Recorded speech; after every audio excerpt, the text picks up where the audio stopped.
Hey everybody, it's Marsha, Kansas Misfit. Hope it's not too dark in here. I'm doing this video kind of late at night, but I want to get it done before tomorrow because tomorrow I need to get it posted, and I'm gonna be working in the garden and I have a lot to do, so I'm just gonna get this out and for you ASAP.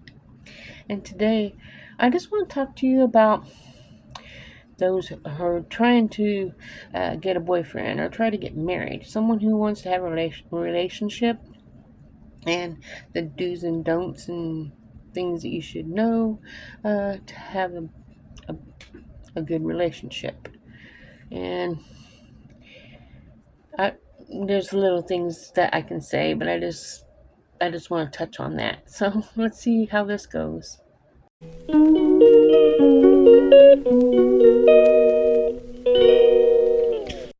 Marriage is not for the real loud and masculine or argumentative woman.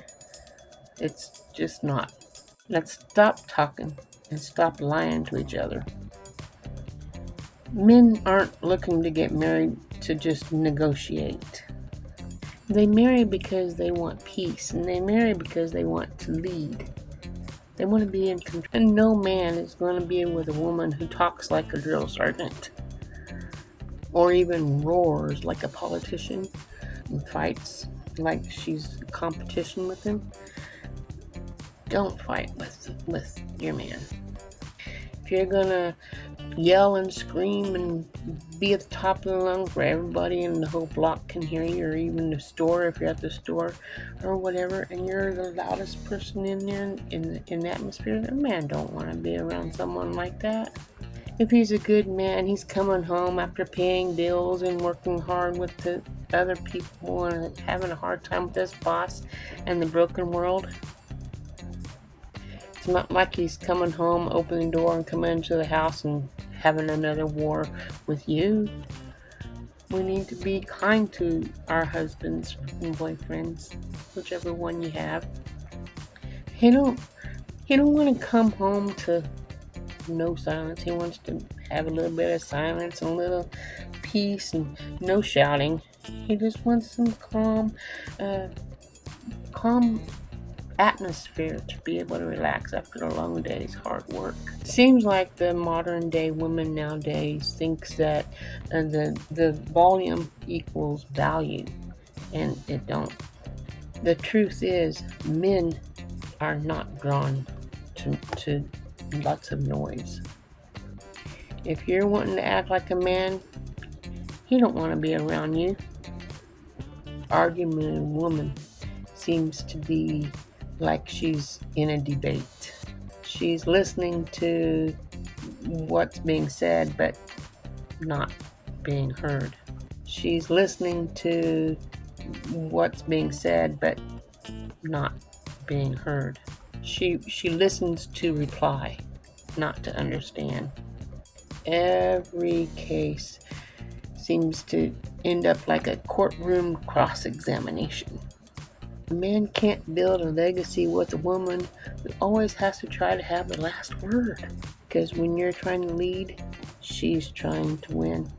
Peace is the real woman's currency for marriage, or a man's currency for marriage.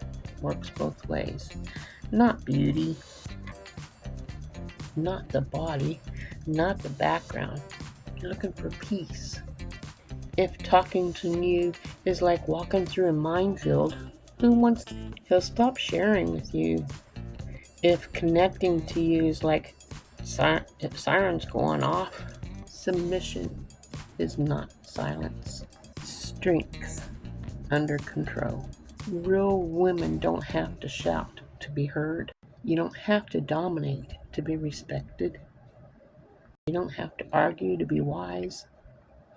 The most powerful woman in a man's life isn't the one who mimics his energy, the one who mimics his direction, the one who mimics his direction.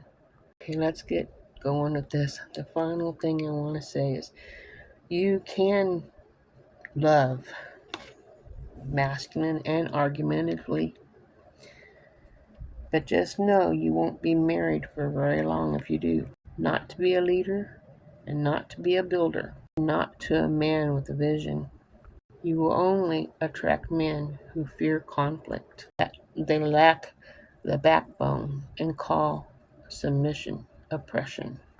So choose your tone wisely, because your voice might be the reason no one chooses your hand. So choose your tone wisely. Some of the information on this video today was got from a girl. I think it's a girl. It's Elonaires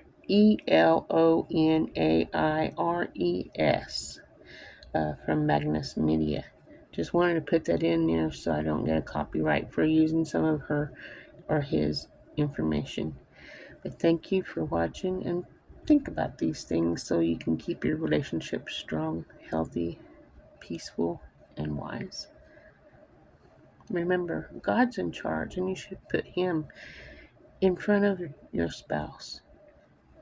And always put God first, because without Him, your relationship might not work as well. These things that this girl or guy, whoever, had said, and I put my words in there too, but God has to come first in all things. And I'm not trying to cause problems or anything. I'm just letting you know that if we put God first and have faith, everything will work out. Thank you for watching. God loves you, and so do I. And I hope you have a wonderful weekend. See you next week. Ta-ta.